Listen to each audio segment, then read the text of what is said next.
তো উচ্চ মাধ্যমিক সংস্কৃত যে পরীক্ষা ছিল সেটা আশা করছি তোমাদের ভালো হয়েছে।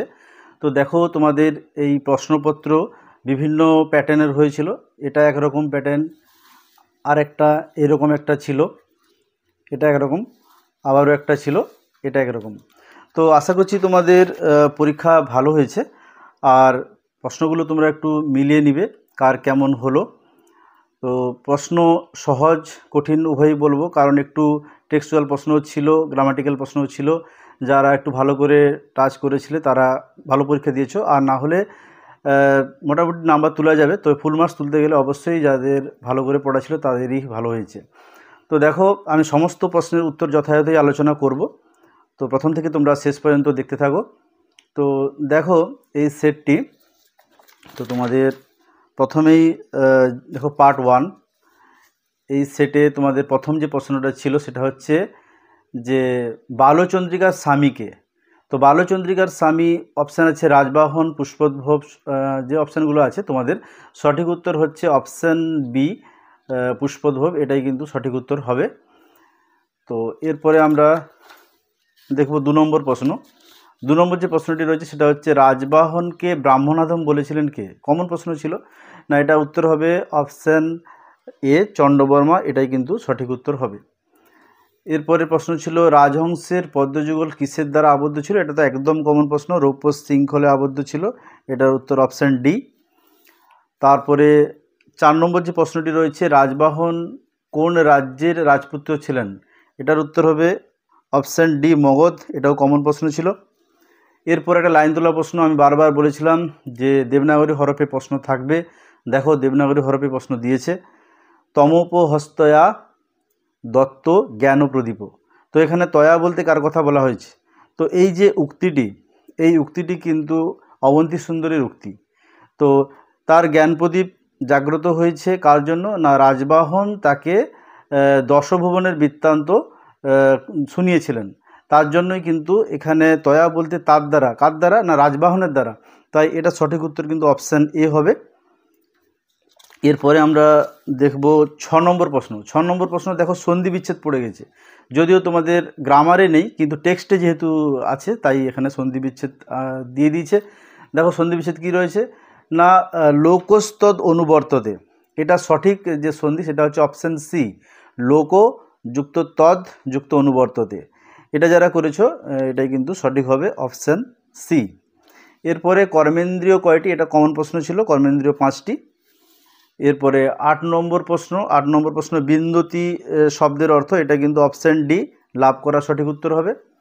9 নম্বর প্রশ্ন কারা শ্রেষ্ঠ ব্যক্তিদের অনুসরণ করে? না, অপশান সি, সাধারণ মানুষ বা সাধারণ মানুষেরা কিন্তু শ্রেষ্ঠ ব্যক্তিদের অনুসরণ করে। এরপরে 10 নম্বর প্রশ্ন। 10 নম্বর প্রশ্ন হচ্ছে মন ও বুদ্ধির মধ্যে কে শ্রেষ্ঠ? এটা কমন প্রশ্ন ছিল, মন বুদ্ধির মধ্যে অপশান এ, বুদ্ধি কিন্তু শ্রেষ্ঠ। এরপরে হচ্ছে লাইন তোলা প্রশ্ন নাটক থেকে, কো নামস্ন দক্ষিণ নবমালিকাং সিঞ্চতি, এখানে কার কথা বলা হয়েছে? না, এখানে কিন্তু বা এই কথা কে বলেছিলেন? এ কথা বলেছিলেন অপশান এ, প্রিয়ঙ্বদা। তোমাদের যে দেখবে পাঠ্যাংশ আছে, পাঠ্যাংশের একদম শেষ যে উক্তিটা প্রিয়ঙ্বদাই কিন্তু এই উক্তিটি করেছিলেন। এরপরে 12 নম্বর প্রশ্ন।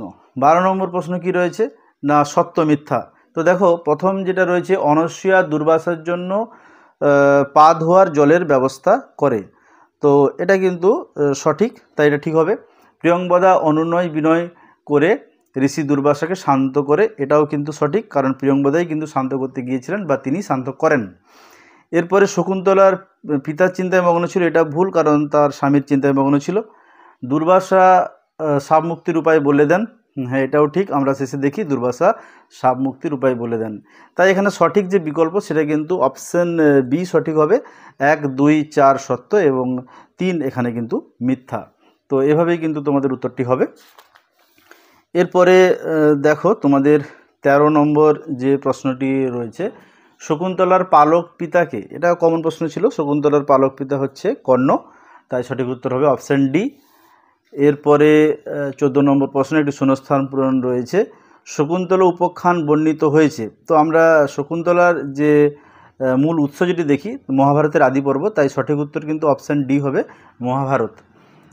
এরপরে 15 নম্বর প্রশ্ন বলা হচ্ছে দুষ্যন্ত শকুন্তলার কোন মতে বিবাহ হয়েছিল। এটা একদম কমন প্রশ্ন, অপশান সি গান্ধর্ব মতে কিন্তু বিবাহ হয়েছিল। এরপরে 16 নম্বর প্রশ্ন, একটি শূন্যস্থান পূরণ রয়েছে। দেখো এই প্রশ্নটা একটু ভিতর থেকে ছিল, কারা কারা ঠিক করেছে দেখো। আত্মপ্রীতি অর্থে ড্যাশ ক্ষীর বিষ লবণ শব্দের উত্তর কস প্রত্যয় হয়। তো এখানে নমস অসন অশ্ব যশ এর মধ্যে কিন্তু, তো দেখো 16 নম্বর প্রশ্ন, 16 নম্বর প্রশ্নে একটু শূন্যস্থান পূরণ রয়েছে। তো এখানে কি বলা হয়েছে না আত্মপ্রীতি অর্থে ড্যাশ ক্ষীর বিষ এবং লবণ শব্দের উত্তর কস প্রত্যয় হয়। তো এখানে দেখো যে 4টি অপশান রয়েছে। নমস মানে হচ্ছে কি নমস্কার করা, অসন মানে ভোজন করা, অশ্ব মানে ঘোড়া, যশ মানে খ্যাতি। তো এখানে সঠিক উত্তর কিন্তু অসন হবে, কারণ ভোজন করা অর্থ বোঝাচ্ছে, তাই এখানে কিন্তু অসনটাই সঠিক উত্তর হবে। এরপরে 17 নম্বর প্রশ্ন, 17 নম্বর প্রশ্নের স্তম্ভমিল রয়েছে। দেখো পিতৃমত, এটা পিতৃমত যেটা, এটা কিন্তু অপশান বি হবে, তার মানে মতুবটা হচ্ছে 1।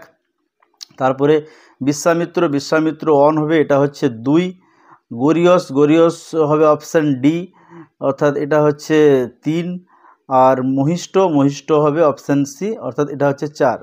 তাহলে আমাদের সঠিক যে বিকল্প বা ক্রম সেটা হচ্ছে অপশান ডি, এটাই কিন্তু সঠিক উত্তর।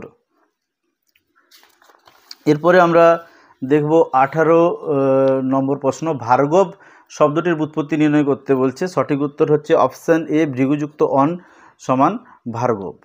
এরপরে 19 নম্বর যে প্রশ্নটি রয়েছে, শ্রেষ্ঠ পদটির জন্য কোন সূত্রের প্রয়োজন। দেখো এটাও কিন্তু একটা গুরুত্বপূর্ণ প্রশ্ন, ভেতর থেকেই দিয়েছে। এটা দেখো কাদের কাদের ঠিক হয়েছে।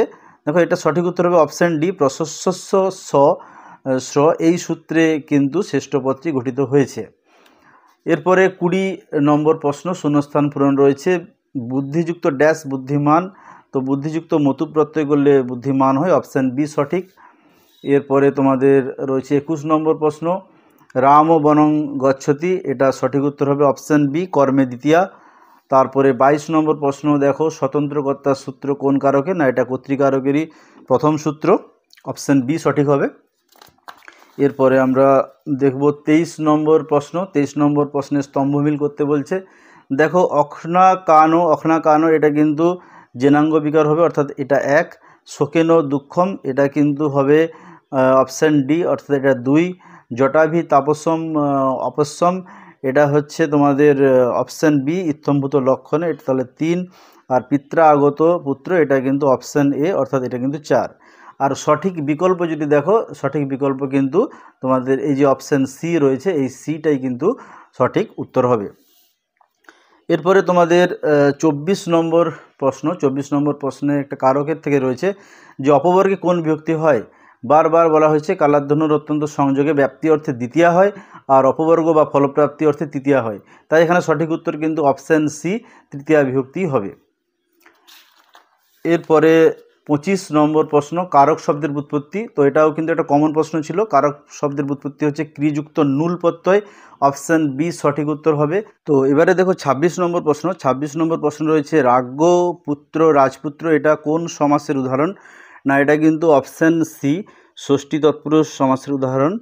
এরপরে আমরা দেখব 27 নম্বর প্রশ্ন, 27 নম্বর প্রশ্নে রয়েছে সুমদ্রম সমাসবদ্ধ পদটির ব্যাসবাক্য কি, না ব্যাসবাক্য হচ্ছে সঠিক উত্তর অপশান এ মদ্রানাং সমৃদ্ধি সুমদ্রম, এটা কিন্তু সঠিক হবে। এরপরে 28 নম্বর প্রশ্ন, 28 নম্বর প্রশ্নে বলছে যে চতুর্থী তৎপুরুষ সমাস নিষ্পন্ন পদ কোনটি, না এখানে যে 4টি অপশান রয়েছে তার মধ্যে অপশান বি সঠিক, তার কারণ এর ব্যাসবাক্য হচ্ছে জুপায় দারু, তাই এটি চতুর্থী তৎপুরুষ সমাসের সঠিক উত্তর। এরপরে আমরা দেখব 29 নম্বর প্রশ্ন, না 29 নম্বর প্রশ্নে বলা হচ্ছে যে অভাবর্তে অব্যয়ভাব সমাস নিষ্পন্ন হলো। তো অভাবর্তে এখানে সঠিক উত্তর হবে অপশান ডি নির্জনম, কিন্তু এখানে সঠিক উত্তর, কারণ জনস্ব অভাব, অভাবর্তে এটাই অব্যয়ভাব সমাসের উদাহরণ। 30 নম্বর প্রশ্ন, পাণিনি মতে সমাস কত প্রকার, না অপশান সি, অপশান সি এটা হচ্ছে 4 প্রকার। এরপরে 31 নম্বর প্রশ্ন, 31 নম্বর প্রশ্নে কি রয়েছে, না কবি ভবভূতি রচিত নাটক কোনটি, না ভবভূতি রচিত নাটক হচ্ছে প্রথম নাটক যেটা বলেছে সেটা হচ্ছে অপশান বি মারতী মাধবম। 32 নম্বর প্রশ্ন, সংস্কৃত সাহিত্যের সর্ববৃহৎ পুরাণ কোনটি, না সংস্কৃত সাহিত্যের সর্ববৃহৎ পুরাণ হচ্ছে অপশান ডি, স্কন্ধ পুরাণ। এরপরে আমরা দেখব 33 নম্বর প্রশ্ন। 33 নম্বর প্রশ্নে বলা হচ্ছে, এটাও কিন্তু একটি খুব ভালো প্রশ্ন দিয়েছে, ভাসের ছদ্মনাম বলছে। না ভাসের ছদ্মনাম হচ্ছে অপশান বি, জলন মিত্র। এরপরে হচ্ছে 34 নম্বর প্রশ্ন। 34 নম্বর প্রশ্নে বামন শব্দের অর্থ, না ব্রাহ্মণ শব্দের অর্থ হচ্ছে ক্ষুদ্রাকৃতি, তাই অপশান সি সঠিক। এরপরে আমরা 35 নম্বর প্রশ্ন দেখব। 35 নম্বর প্রশ্নের যে সঠিক ক্রম, স্বর্গ প্রতিস্বর্গ বংশ মন্বন্তর, তাই অপশান বি এখানে সঠিক হবে। এরপরে 36 নম্বর প্রশ্ন, ধনাত্মক ও ঋণাত্মক রাশির আলোচনা কোন গ্রন্থে পাওয়া যায়? না অপশান সি, ব্রহ্মগুপ্তের গ্রন্থে কিন্তু পাওয়া যায়। এরপরে আমাদের 37 নম্বর প্রশ্ন, ব্রহ্মগুপ্ত রচিত একটি গ্রন্থ, না গ্রন্থের নাম হচ্ছে অপশান এ, ব্রহ্মস্ফুট সিদ্ধান্ত। 38 নম্বর প্রশ্ন, দশমিক সংখ্যা পদ্ধতির পূর্ণ ব্যবহার যার হাত ধরে তিনি হলেন আর্যভট্ট, অপশান সি সঠিক। এরপরে হচ্ছে 39 নম্বর প্রশ্ন, যে নিম্নলিখিত কোনগুলি মধ্যে ভবভূতি রচিত নয়? না এটা হবে অপশান ডি, মুদ্রা রাক্ষস। মুদ্রা রাক্ষস বিশাখ দত্তের লেখা, তাই এটাই হবে সঠিক উত্তর। এরপরে আরেকটি প্রশ্ন রয়েছে 40 নম্বর প্রশ্ন, কুমার সম্ভবম এর রচয়িতাকে? না কুমার সম্ভবম একটি মহাকাব্য, এর রচয়িতা হচ্ছে অপশান সি, কালিদাস। তো মোটামুটি সবগুলো 40টা প্রশ্নেরই উত্তর বলে দিলাম, এবং সবগুলো প্রশ্নের উত্তরই কিন্তু যথাযথ বা সঠিক রয়েছে। তোমাদের যদি কোনো সমস্যা থাকে অবশ্যই কমেন্ট বক্সে জানাতে পারো, বা কার কত নম্বর হলো, কটা ঠিক হলো, সেটাও কিন্তু কমেন্ট বক্সে জানাতে ভুলবে না। তো আজকের আলোচনা এই পর্যন্তই।